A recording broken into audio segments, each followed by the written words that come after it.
berupa sidik jari, fingerprints, retina mata, dan facial recognition, pengenalan wajah. Nah, itu kita sudah melakukan kerjasama lebih kurang 6.000 lembaga, baik pemerintah non pemerintah. Saya kira poin yang pertama adalah tadi Kemendagri akan menjadi bagian dari tim evaluasi regulasi, karena memang sudah ada sebetulnya tim satgas ya yang dipimpin oleh OJK saat itu, dan ada 16 lembaga yang masuk, di lembaga pemerintah yang masuk, diantaranya Kemendagri. Kemudian yang kedua, tentu kita akan juga ikut masuk ke dalam substansi pada waktu penyusunan regulasi atau evaluasi regulasi, terutama yang berkaitan dengan tugas-tugas Kemendagri. Di antaranya juga masalah sosialisasi pencegahan ya, yang melibatkan Pemda-Pemda, desa-desa, supaya masyarakat bisa memilih pinjaman online yang sah dan yang tidak gitu. Nah, yang ketiga, perlindungan data pribadi itu menjadi salah satu amanat dari tuntutan itu yang jadi putusannya.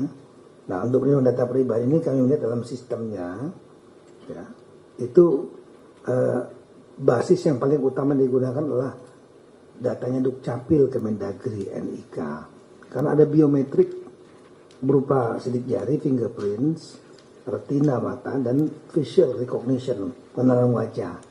Nah, itu kita sudah melakukan kerjasama lebih kurang 6.000 lembaga, baik pemerintah non pemerintah, termasuk lembaga keuangan, fintech.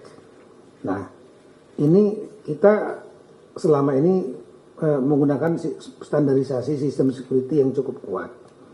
Tapi bocornya biasanya di usernya yang kerjasama.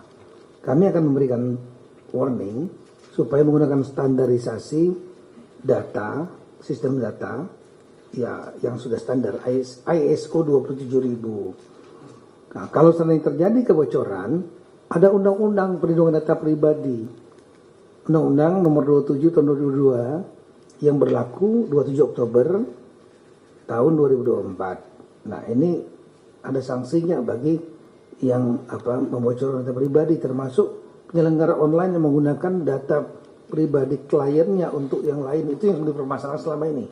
Jadi ada yang penyelenggara pinjol yang menggunakan data yang masuk ke dia, itu digunakan untuk kepentingan lain. Itu yang menjadi keberatan dan diputuskan oleh Mahkamah Agung. Oleh karena itulah nanti kami dengan kerjasama dengan pengguna jasa termasuk keuangan, dalam perjanjian kerjasama kami akan perkuat.